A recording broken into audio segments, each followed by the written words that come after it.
Welcome to Three Count Commentaries. We're going to get into Monday Night Raw. But before we do that, we have to discuss JP Morgan's analysis of TKO Group Holdings and their issues in terms of TV rights deals. This is something that kind of went under the radar for a little while. And it's just an analysis. It doesn't necessarily mean that anything is going to happen, but this is kind of like the Wall Street guys and what the Wall Street guys are thinking is going to happen with Raw and the rights fees. So thanks to Fight Oracle for posting this, because I couldn't find the entire PDF file, but he did post the 2 pages that features WWE. So it says, JP Morgan says, we see 4 potential bidders for Raw. Timeline may push into early summer. That's next year, right? Now, here's why that is. It says a complicating factor for WWE is the NBA, which is nearing its next rights cycle. The league will give incumbents Disney and Warner Bros. Discovery Sports a 45-day exclusive negotiating window starting March the 9th. So that means the NBA contracts are not up until March. So people who are saying, well, why are they not announcing what's going on with Raw yet and NXT? And they think, well, it's because people don't care about these properties. In reality, they're competing with the NBA. So they want to see who lands the NBA first. And then they're going to say, okay, these people spent their money on the NBA. Now they have the opportunity to spend some money with WWE. And this is likely the same thing that's going on with AEW too, if we're being fair. Okay? That we're trying to see who's going to win the NBA lottery.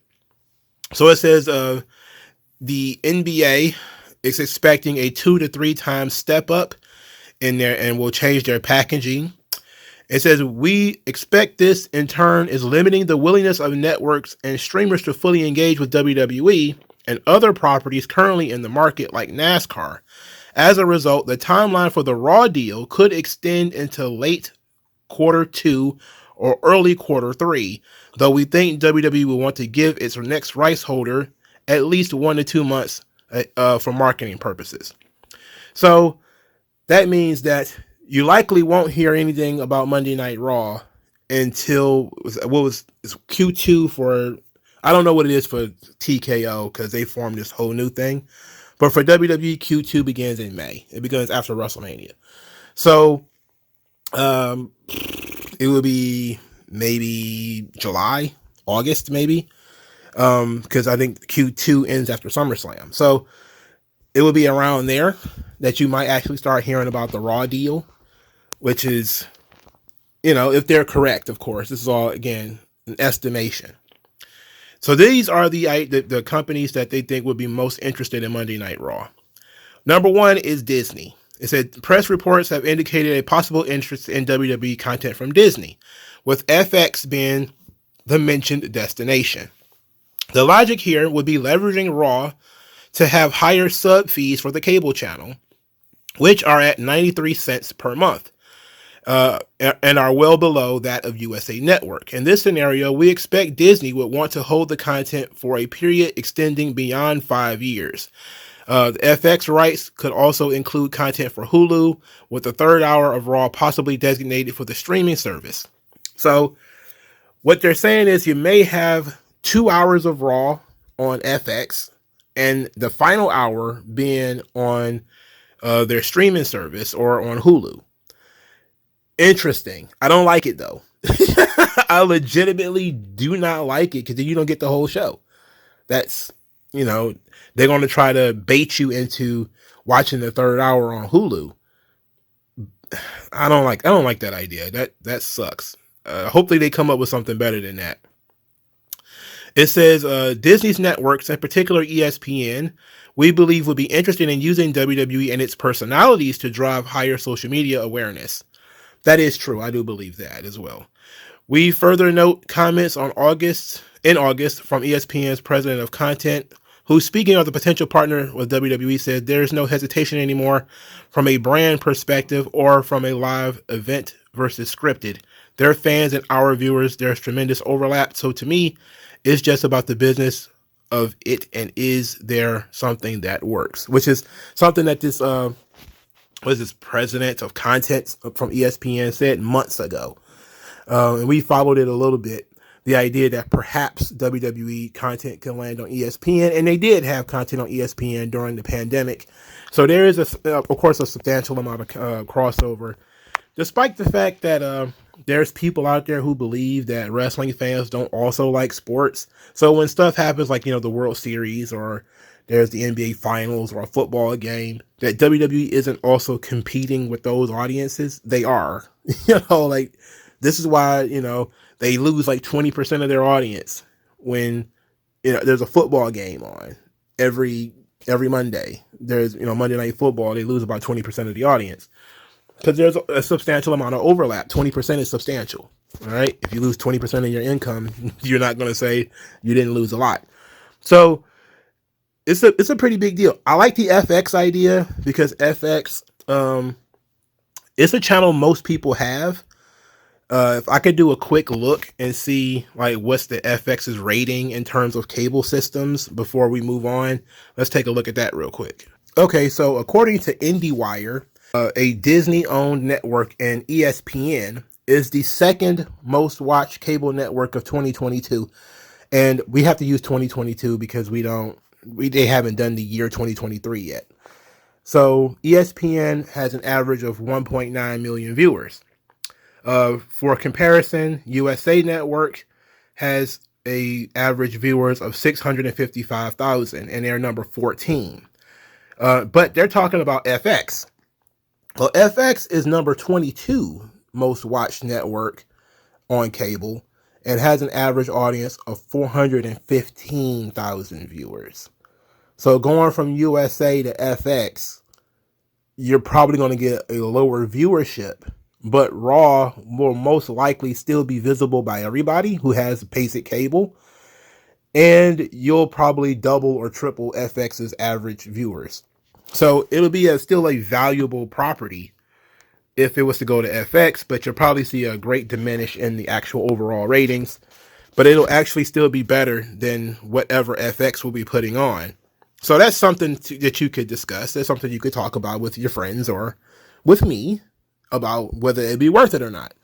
It'll definitely be everybody talking every week about how WWE is dead. It's on a dead network. But they were making more money because it's Disney money, and they'll have the exposure, but it'll be less exposure. It's definitely putting Raw and maybe NXT as well on a deader network. I mean, it'll probably make more money because it'll be more valuable to that network than it would be to USA. But Jesus, I don't know if on second thought, after seeing that FX is number 22 is so far behind USA, I'm actually more looking forward to the ESPN deal, but FXX is 37. So that's an even bigger disaster if we're looking at it that way. For comparison, 3 years prior, FX had an average of 703,000 viewers and was actually number 29. So it's actually climbing up, but it also shows that the average viewers for cable are diminishing in general. And again, we've said it before, cable is dying. It's not doing good. So it's going to be interesting. So JP Morgan, their second choice is Amazon. It says Prime Video could look to add Raw to build its live sports position, which is anchored by Thursday Night Football with an ad inventory for the wrestling program bundled with the NFL content. Amazon's presence in sports abroad also opens for the WWE for opportunities to structure a multi-market deal. We note that in the UK, WWE content includes PLEs, is distributed DTC. That's direct to consumer. Okay, but Prime Video is another thing that you have to pay for. And I think that's devastating to the wrestling audience who does not likely want to have another streaming service that they have to pay for in addition to Peacock. And then you also have Amazon and NBC being competitors in that space, which probably is not going to look very good. The way WWE was able to get away with this before is because Fox was on broadcast and, NBC, USA Network, is on cable. Now, having two different cable companies, FX and USA, if they were to go the Disney route, would probably raise an eyebrow, but I'm pretty sure they wouldn't care that much.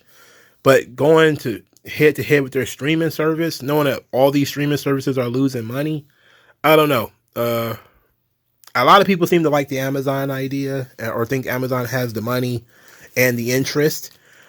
Personally, I think you take Raw off cable and you put it behind a paywall. You've limited the reach even more. The stock's going to go down.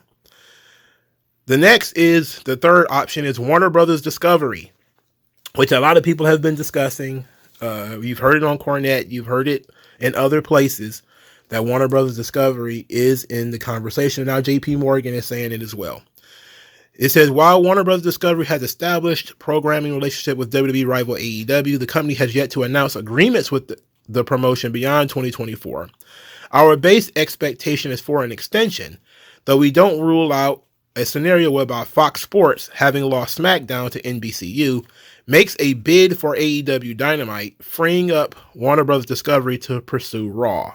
Now, here is what they're saying. They're saying Fox Sports, not Fox Broadcasting. This would be like FS1. All right.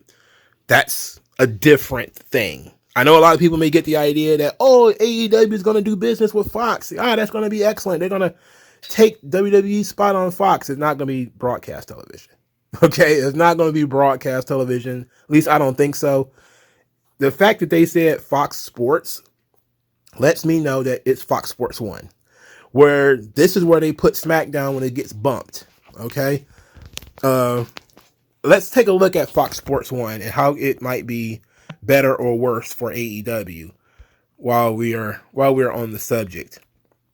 And look, it's still good for AEW to be on TV, if they get booted off of Warner Brothers. But Fox Sports 1 is not great. Let's put it like that. Fox Sports 1 is at number 35 in overall cable ratings, and it has an average viewer of 264,000 viewers. That would be a huge fall from where they are currently in terms of TBS, which is number 7, and TNT, which is number 5. That would be a huge drop off for AEW.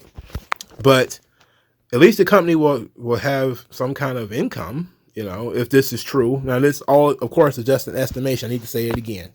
JP Morgan they don't know for sure. They're just saying this is a possibility that Warner Brothers Discovery is in the running for the NBA. We don't know how much they have to spend on the NBA. If they get the rights to the NBA, then they're probably not going to spend any money on WWE. And then maybe Dynamite will get to continue on Warner Brothers.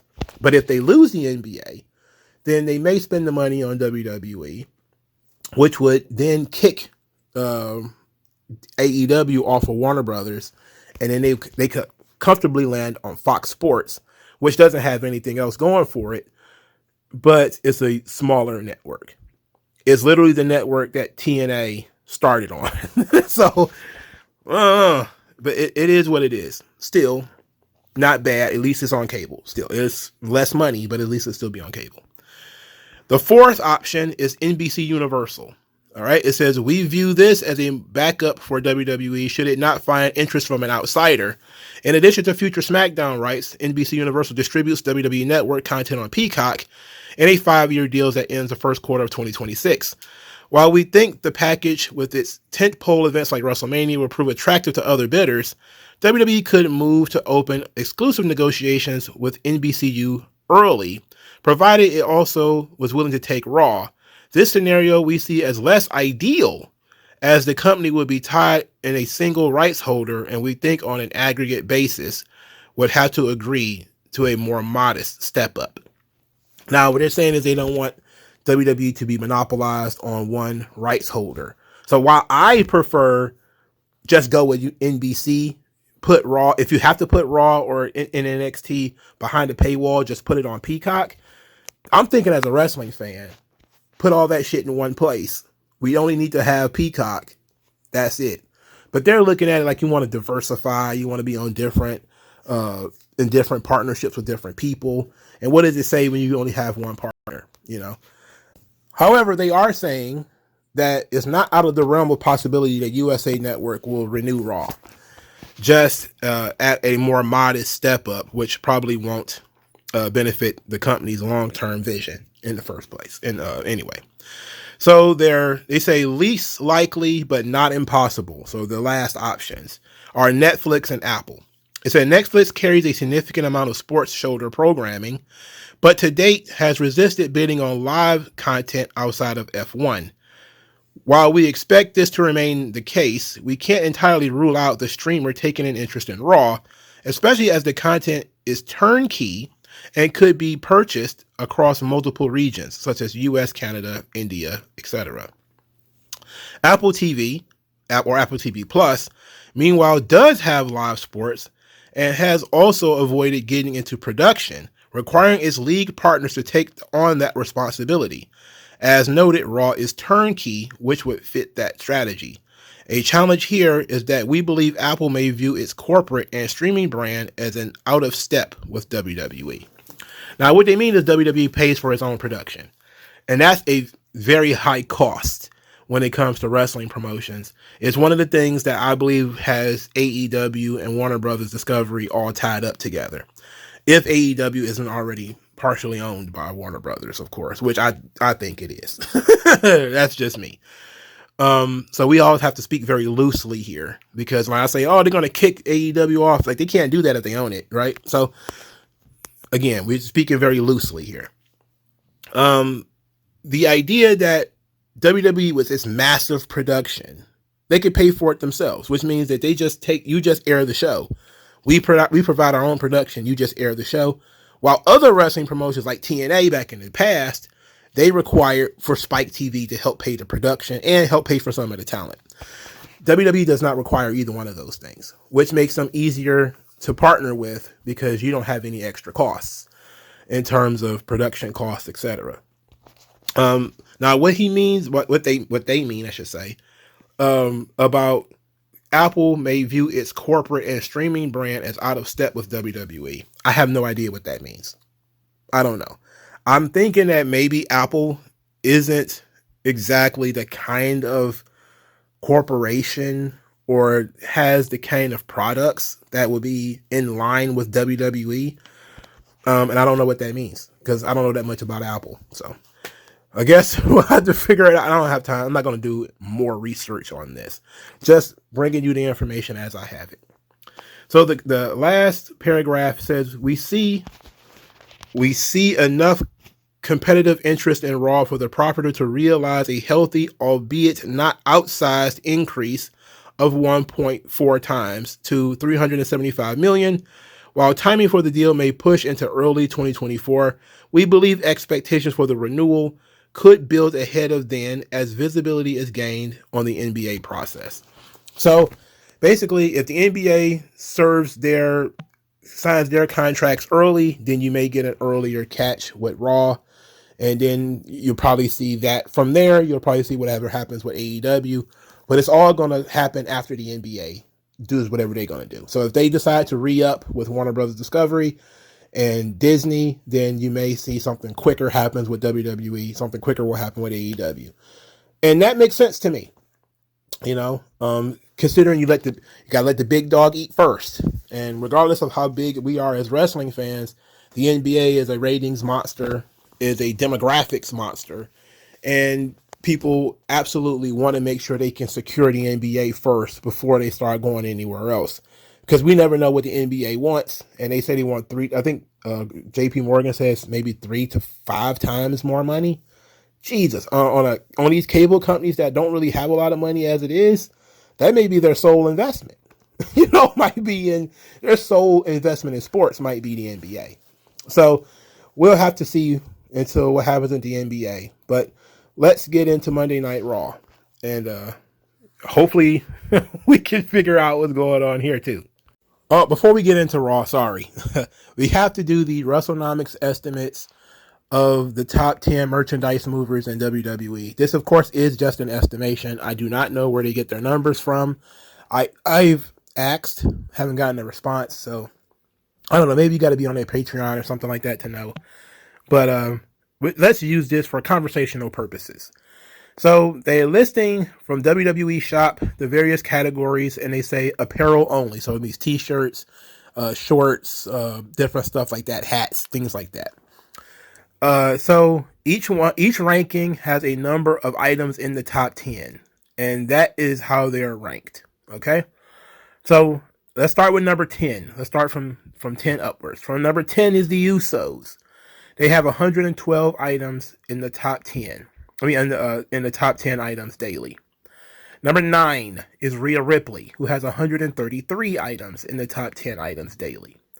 Number 8 is Eddie Guerrero. Now, this is a big surprise, this whole Eddie Guerrero thing. And I'm thinking some of this is the LWO stuff. And it's counting as Eddie Guerrero because in WCW, that was his thing, the Latino World Order. So it seems to me that they're counting the LWO as Eddie Guerrero. And that probably is some other Eddie Guerrero merchandise being released that is selling. But interestingly enough, Eddie Guerrero is number 8. Number 7 is WWE, which WWE is selling merchandise that's labeled WWE. Very rare. In fact, have I ever even seen that stuff. Number 6 is the NWO with 171 items in the top 10 items daily. Number 5 is LA Knight with 350 items in the top 10 items daily. This is, of course, why he main evented Crown Jewel. Guy is a big merchandise mover. It's believable. Even if this is just an estimation. So far, I haven't seen anything that would surprise me. And something where I would say, yeah, you're being ridiculous. But I'm pretty sure some people are going to scoff momentarily. Number 4 is John Cena. 262 items in the top 10 items daily. Of course, John Cena has always been a huge merchandise mover. Always. Not a problem. Number 3, Roman Reigns, who had 210 top 10 items daily. Now, you probably noticed Cena had more items in the top 10, but Roman has a higher ranking. That is because Roman Reigns sells more merchandise. He just has fewer items in the top 10. Number 2, Stone Cold Steve Austin with 222 items in the top 10 daily. Again, same as John Cena. He has fewer items, but they sell more. And number 1, the American Nightmare Cody Rhodes with 343 items in the top 10 items daily. Cody Rhodes is the top merchandise mover in WWE from January to November. Very interesting stuff. Strong numbers. And I'm not surprised Cody is number 1. He's been pushed as the top babyface this entire time. I'm sure, of course, because it's the whole year to date, the Usos and Roman would be bloodline material. So SummerSlam, WrestleMania, Backlash, all that kind of stuff. SummerSlam will be, bloodline stuff. I'm pretty sure Rhea Ripley, part of that is Judgment Day. But no other individual member of Judgment Day has sold a lot of merchandise, just Rhea Ripley. Which also explains why Rhea Ripley has been pushed as sort of the front runner for Judgment Day. So it all makes sense. The people who got huge pushes got a lot of merch sales done. And then the classics are still there with NWO and Stone Cold Steve Austin. Austin wrestled last year. He didn't wrestle this year, but I would imagine they keep making new merchandise for him, which of course they do because he's a perennial seller, just like they keep making merchandise for the NWO. I think people believe that when they see NWO or Stone Cold Steve Austin, that it's the same one design being sold over and over and over again, when in reality, they keep making new stuff. So if they keep making new designs and new materials, then people will go out and buy that stuff. That's what's happening. And they don't do that for everybody. They really don't. But having Stone Cold Steve Austin and, and John Cena in the top 10, it's pretty damn cool. It says a lot about guys like Seth Rollins, for instance. Why doesn't he sell any merchandise? Why isn't he on this list? He's been champion for a long time now. But I would imagine a lot of the bigger merch movings was in the early part of the year. And it would be probably around the big events. So it would probably be around WrestleMania, Royal Rumble, SummerSlam, etc. But it's very interesting. Top merchandise mover in WWE is the top star on Raw, Cody Rhodes. All right, now let's try to make sense of this Raw thing. Okay, let's get into Raw. Seth Rollins starts the show. He wants to thank Drew McIntyre and Sami Zayn. He thanks Drew McIntyre for being on the up and up and not taking any help from Judgment Day. And he wants to thank Sami Zayn in person for ending the Money in the Bank cash-in. Sami Zayn comes out. They have a short discussion in which he says that he's been fighting and listening to Judgment Day talk about power for months. And he knows that if the Judgment Day get that World Heavyweight title, then they become Bloodline 2.0, and he will do whatever it takes to stop that from happening. Seth Rollins likes Sami Zayn, says that he appreciates everything that Sami Zayn has done, and that he fights for what he believes in, and says that he wants to give Sami Zayn his reward, and that is a world championship match whenever he desires. All he has to do is say win. Sami Zayn says that he wants to win the world title from a champion that's not compromised, so he's not willing to challenge Seth Rollins right now. Seth Rollins says, look, guys like you and me are never 100%, but we give 100%. Win, say win, and you got it. Sami Zayn says tonight. Now, to explain the briefcase, it was that Adam Pearce had made Sami Zayn give the briefcase back, which, you know, is kind of slapping the face to the AEW idea, because it's like, yeah, I mean, you could have a guy running around with the briefcase for months, or you could use your power and say, look, you got to get that thing back to him so that he can actually use it. We get into the Judgment Day locker room where Dominic, of course, is gloating about his dad losing, and Rhea Ripley is talking about her big, oh my God, I can't even take it seriously, that battle royal from later. But Priest is upset about Sami Zayn getting a title match. Of course, he yells some stuff in some Spanglish, but, you know, whatever. But this brings us to the main event. We get a couple of backstage segments, one in featuring Drew McIntyre, who, when asked about losing to Seth Rollins, he just walks off. He just gets back in his car and drives off. He showed up to work, got asked a question that he didn't like. He got back in his car and drove off. I was about to say something very stereotypical, like, you know, he comes to work like a black woman. You say anything, oh, I'm ready to go. It's like, you just got here 10 minutes ago. Anyway, he's already acting up. Adam Pearce wants to be sure that Seth Rollins is okay. Seth Rollins, like, he's good to go. I don't know why Adam Pearce is trying to baby Seth Rollins like this. I don't know why. It doesn't make sense. The last segment, of course, is Jey Uso, who says he's going to have Sami Zayn's back, and said that this time next week they both could be champions. And he apologized again for Elimination Chamber, and because they had showed a clip of Elimination Chamber, so he wanted to apologize for that. Even though Sami Zayn said his water under the bridge, everything's good now. So the main event of the evening, Sami Zayn versus Seth Rollins, a match that everybody knew was going to be good. But the entire time I was sitting here watching the show, I was saying to myself, who was going to interfere?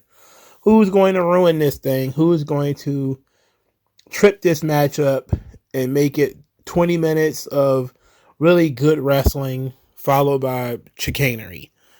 And I was deeply surprised that there was no chicanery. That Seth Rollins just won the match clean by reversing a Boston Crab into a roll-up. So, really good match between these two guys.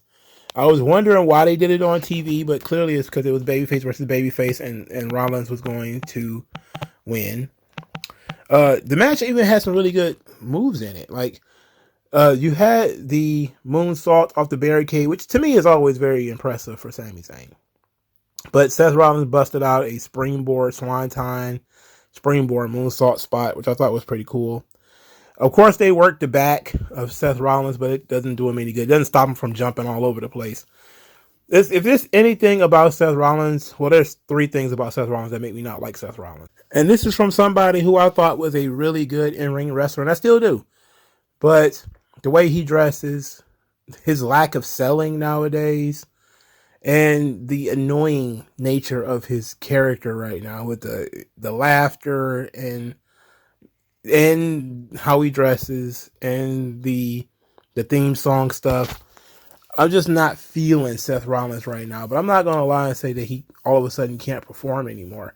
It's just, it makes all of this stuff is a distraction. It makes me harder to get into his matches. Pause, by the way. So this match was really good.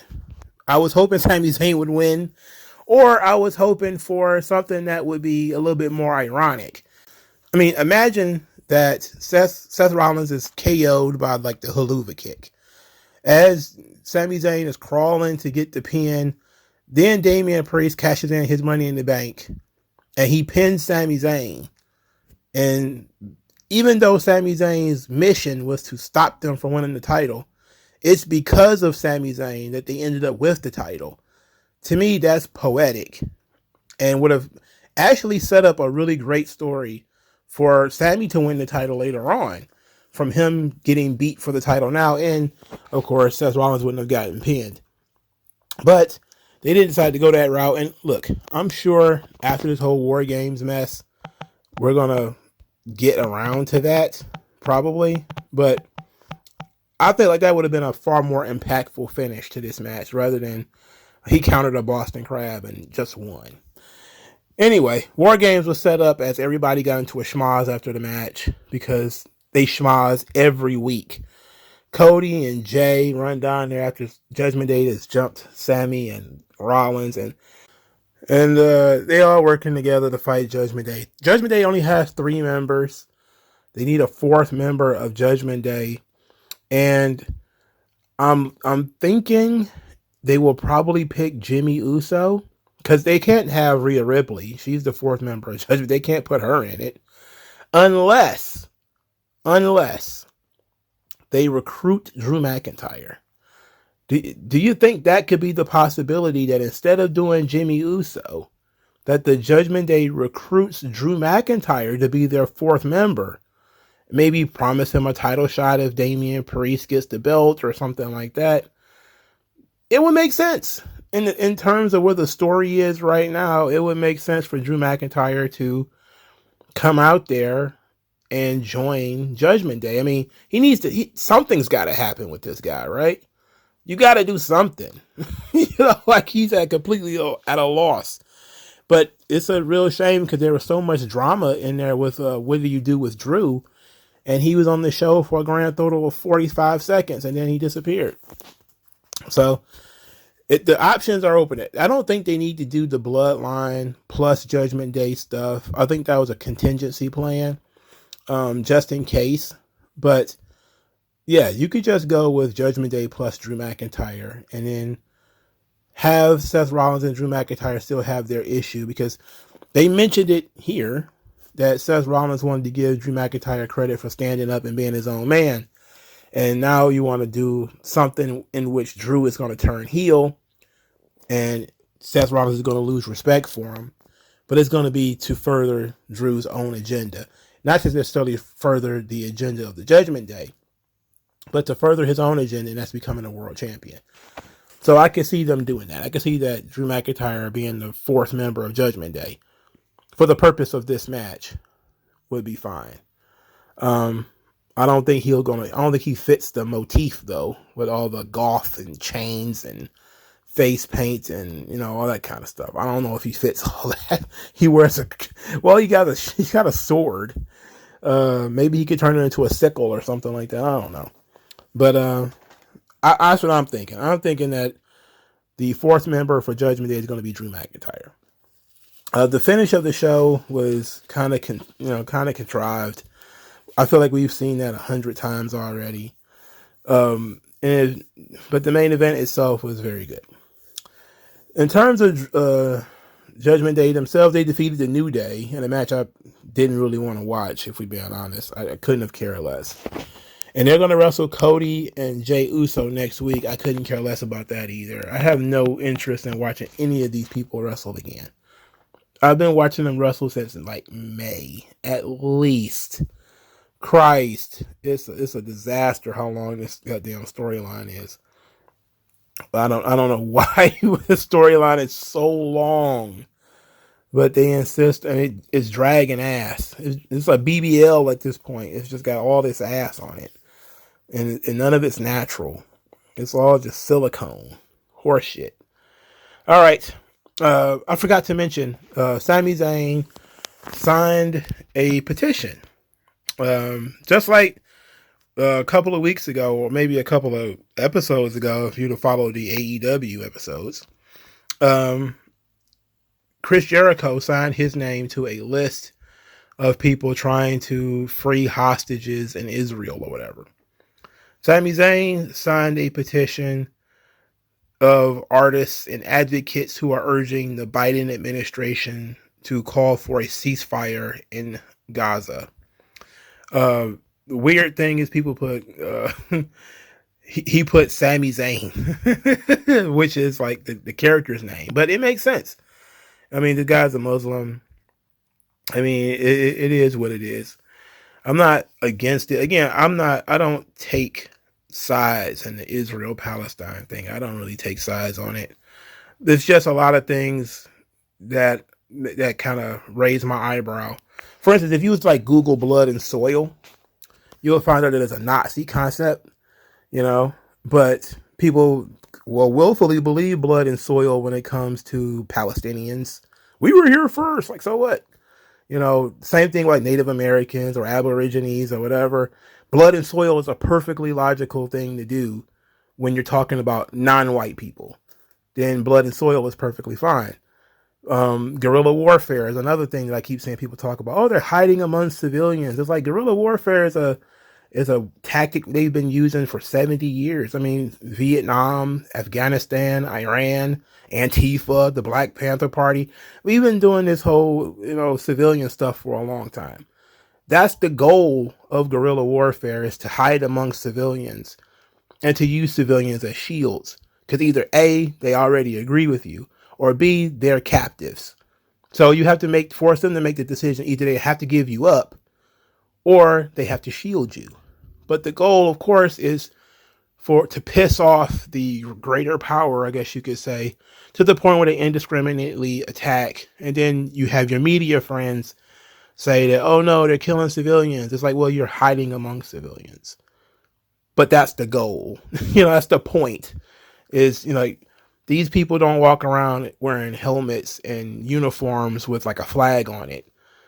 They're dressed just like the guy who just wants to go to work every day, except for they want to shoot at you and throw rocks at you and all the other cowardly shit. But it's a perfectly respectable mode of violence. If you're a smaller power against a greater one, guerrilla warfare works perfectly fine. The only issue here is, how do you prevent civilian damage when some people insist on shooting and then hiding behind civilians? So that means you either got to harden your heart and just say, well, look, the civilians won't turn them over. It is what it is. Or you got to just stand there and get shot at because you're more worried about hidden civilians. But civilians are always a casualty in wars. That's why war is terrible. And it's also why I don't take sides. Nobody has a monopoly on who's going to kill civilians. Everybody's killing civilians. They both are killing civilians over there. So I'll look at this thing and he says like he wants the ceasefire. It's easy to say you want the ceasefire now that Israel is pissed off and they don't want a ceasefire anymore. They want to blow shit up. It's easy to be like, oh, now they're the bad guys. I'm like, well, no, you started it. That's why I say I don't even want to deal with it. It's a lot of fake BS on both sides, and for people who feel like they need to pick a team because I'm a Christian, so I got to go Jews. Like, no, you don't. You know, Jews don't believe in Christ. You don't have to. You don't have to do. What about these Jews? Who cares? You know, I'm all for the little guy, so I have to be for Palestine. Like, what do you mean? That whole area is like 90% Muslim, with the exception of Israel. You know, if this thing could have been over, if like the Jordanians or the Egyptians or whatever would have just taken these people in, they won't, because the Muslims don't even get along over there. They don't care about them. So all of this is just garbage. But I'm not going to be mad at a guy for wanting a ceasefire when it comes to the whole Israel concept. Good. That's a good thing. Just a little late. You're a little late for that, but it's a good thing. Back to the show. Enough about Middle Eastern politics. Akira Tozawa was defeated by Shinsuke Nakamura, of course. There was a CM Punk chant during this match, and as much as that made me want to groan, well placed. Who the hell wants to watch Akira Tozawa wrestle? He's not interesting. And to feature him on Raw too, like in the commercials and stuff, come on, bro. That's terrible. Get out of here. Otis and Nakamura got into it after the match, where Otis started shaking and everything, and Nakamura was like, wait a minute, and he dipped. So they're going to have a match next week. I saw the lineup for next week's Raw, and I was like, bro, I'm on the verge of just saying, count me out. You know, like I looked at Raw next week, I was like, God, count me out. Just no. Adam Pearce gave us the excuses to why he picked these 4 people for the Intercontinental Championship Fatal 4-Way match. I was unconvinced. The Fatal 4-Way number 1 contender for the Intercontinental Championship. This match was won by The Miz. Now, The Miz actually showed out a little bit in here about pulling out some moves. He did a tilt-a-whirl DDT, and I think he did a springboard crossbody too. The Miz is 41 or 42 years old and has never done any of this stuff before.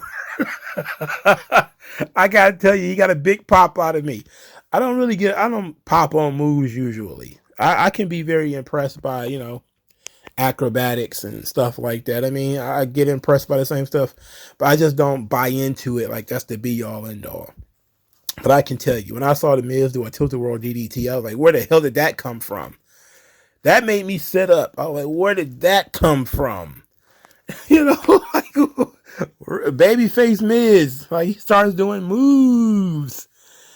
Of course, they did a bunch of big spots where, you know, guys were getting pulled off the top rope and all this kind of stuff. Now, the finish was clearly botched, but I was dumbfounded at the finish. So the 2 fat guys, Ivar's on one side, Bronson Reed's on the other. They're trying to do the tsunami and the moonsault simultaneously. Ivar is going to moonsault on Ricochet, and Bronson Reed is going to do the tsunami on The Miz. So it takes them forever to set this up, which means both guys had to lay there forever. They jump off the move. The move fails. Tsunami, Miz moves. But Ricochet is nailed by the moonsault. The referee then takes forever to get in position. 1, 2, 3. Ricochet kicks out, but Bronson Reed doesn't, because Miz countered the tsunami into some kind of roll-up. So The Miz has pinned Bronson Reed. So The Miz won the match. But everybody's calling it like apparently what was supposed to happen was, I'm guessing, Ivar was supposed to pin Ricochet, but Ricochet kicked out. So I'm not sure what happened here, but there was clearly a miscommunication of sorts.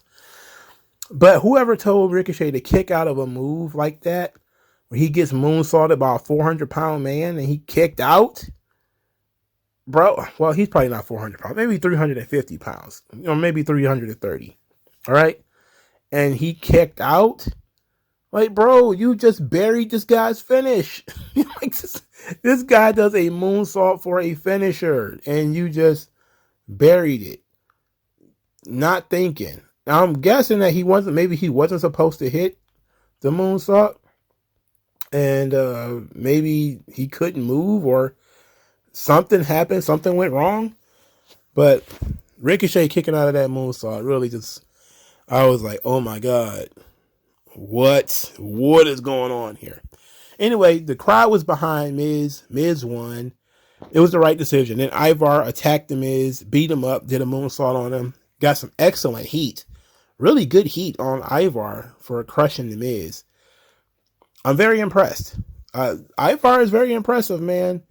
I'm not gonna lie. He did a springboard lariat in this match. It's kind of janky because he's a big dude, but it was still very impressive. He busts out a cartwheel in this joint too. Ivar is very athletic. Very athletic. Never mind that he looks like Archie Bunker in a Viking outfit. You know, he's very athletic. Very athletic. Speaking of which, his partner, Eric, apparently has had neck surgery. I think he had neck fusion surgery. So don't expect to see him anytime soon. Just get used to Ivar being a singles act. Because that other guy, I don't think he's going to be back anytime soon. But The Miz is the number one contender for the Intercontinental Championship, which was set up the previous week. A lot of people are like, oh, this is filler. This sucks. I'm like, I'm not looking at it in terms of what kind of match is going to be. We know The Miz is not going to win. I'm looking at it from the perspective that this is a really good showcase for Gunther. And he's going to get to do some promo stuff with The Miz. Because this is The Miz's strong suit. And The Miz's strong suit is being able to bring out stuff out of his opponents. You know, bring out their best. Gunther is a really good worker. He's going to have a great match no matter who you put on the other side of the ring. But The Miz is a good worker too. But his work, his strength is on the microphone. And if it's just The Miz coaching him or guiding him in verbal exchanges, this thing could be so much better. But nobody believes that The Miz is going to win. I mean, it is what it is, but that's kind of how when you have dominant champions, that's what people think. You know, when you have a dominant boxing champion or mixed martial arts champion or whatever, there's always going to be some guy in there who's just another contender. He's not a guy that anybody believes is going to win. I mean, it's very unfortunate that it happens that way, but everybody can't be a credible contender. So it is what it is. Adam Pearce signed the Creed brothers to Monday Night Raw. This also includes Ivy Nile, so they're officially called up. I was leery about this because I saw in that little corner that they was wrestling DIY, and I was like, oh, they're trying to do that Heat Vampire shit, where the Creed brothers got a little too over. Now they got to try to pass that heat on to DIY somehow to make people care about them, because nobody gives a damn about them. Matter of fact, did you see Ciampa's logo? Now look, a couple months ago, I said I was tired of the logos, the initials for the logos. And I would just do something else, do anything else. So now they got for Ciampa a skull. With the beard, it says Ciampa. And I'm telling you, I looked at that and I just started laughing, bro. Like, at least it's not just his initials, but it looks so silly. And it's like, his gimmick is he's got a beard. And he's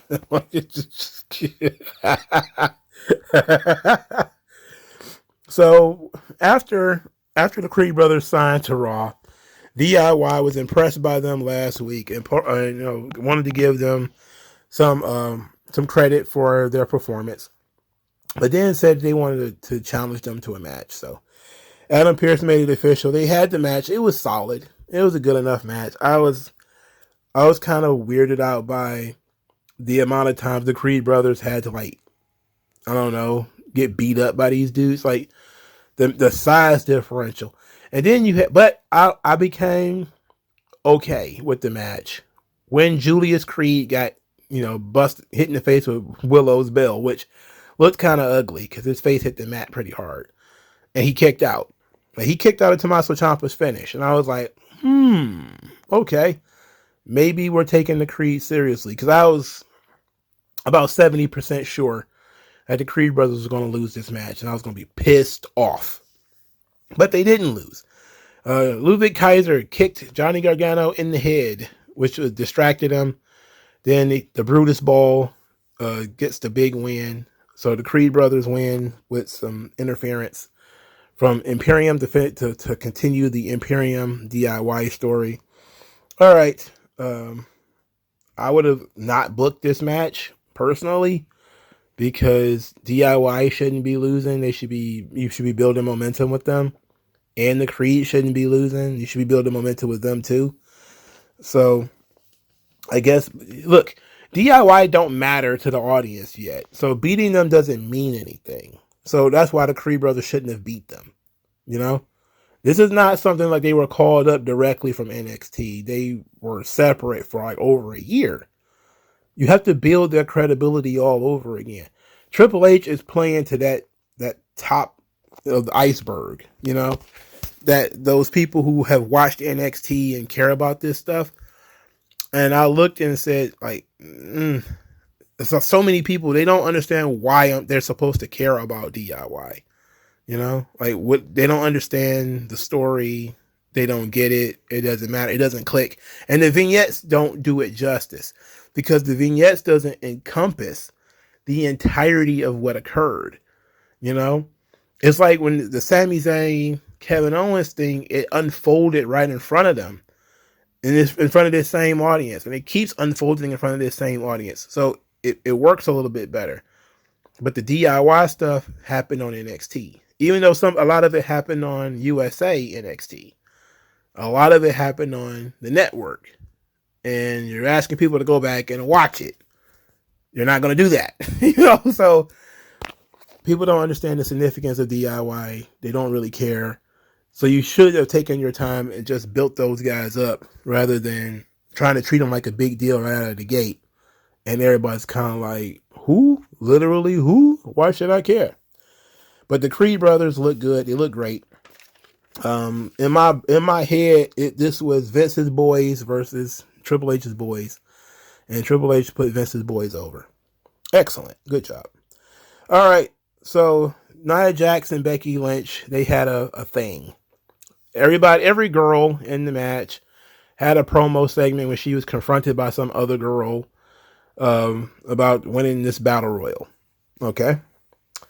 Becky made fun of Nia Jax for being fired because Nia Jax made fun about breaking Becky Lynch's face. And it seemed like every time these two cross each other in the hallway, send each other text messages, they got each other's email address. It's the same discussion. You know, I broke your face. I main event in WrestleMania. I broke your face. I main event in WrestleMania. And then she adds the extra dart of you got fired, which was hilarious. And I know that kind of bugs a lot of people that they mention that wrestlers get fired on TV. Don't bother me none. I mean, it's reality. You know, it is what it is. So the big battle royal was the 5th match on the show. Number 1 contender for the women's title at Survivor Series. I looked at the field and I said, I don't know. I was unimpressed. Very unimpressed. I said, giggity moogity. Becky Lynch got to win this match. Because what's option B? Option B is 5 of these people or 4 of these people Rhea Ripley have already beaten. The other, I don't know, what was it, maybe 10 are folks nobody wants to see. Nobody wants to see her wrestle Natalya. Nobody cares about, you know, Chelsea Green or Piper Niven. Maxine Dupree doesn't have any momentum. Neither does Casey Catanzaro or Caden Carter. Tegan Knox, she's our come on, Tegan Knox, she's so fried. She's a gingerbread girl. For Christ's sake, I'm surprised she didn't get hurt walking to the ring. There's just so many people in this match that I was just kind of like, no. Then Nikki Cross was in it. I was like, no. I don't. What's your plan B? I have no idea. So it had to be Becky Lynch. So Becky Lynch is coming to the ring. She's fired up. She gets attacked from behind by Xia Li. Then Xia Li gives her the old kick to the head. And Becky Lynch is down and out. And so they made the medical decision to pull Becky Lynch from the match. And I was like, oh, brother. Okay.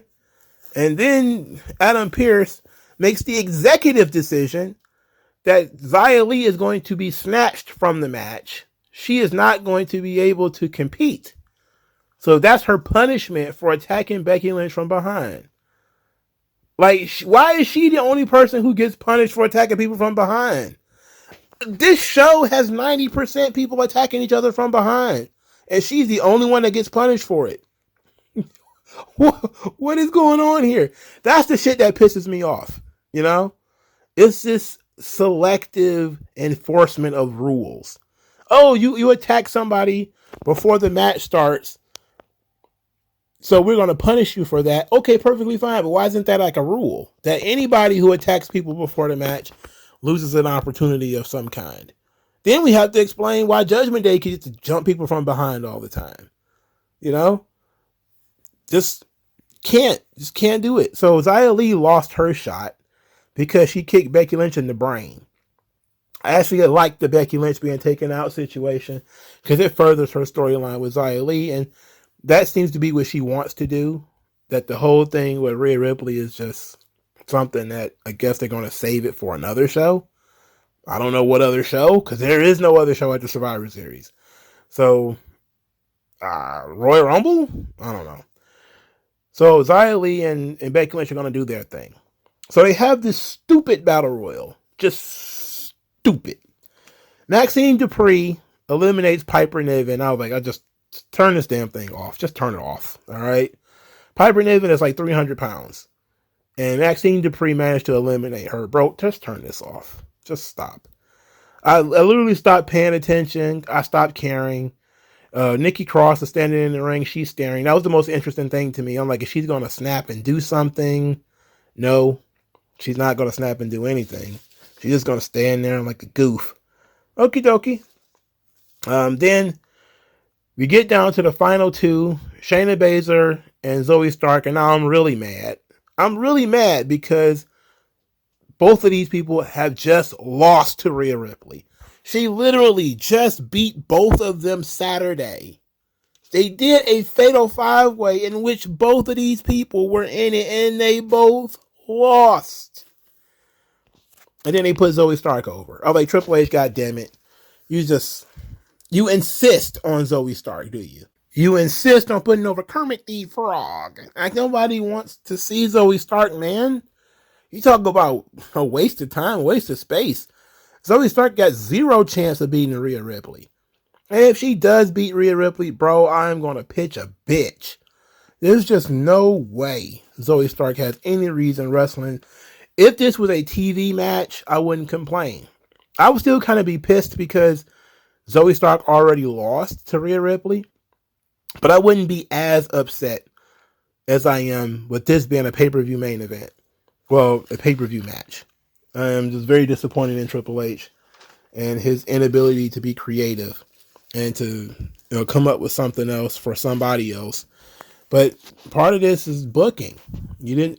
Part of it is how Rhea Ripley is booked, because she's booked very strong. Other part of it is nobody on the roster is a threat, so none of them is believable. So for both the Intercontinental Championship and the Women's title, it's not about believability. It's about getting the title on the card. So it is what it is. There's not much you can do about it.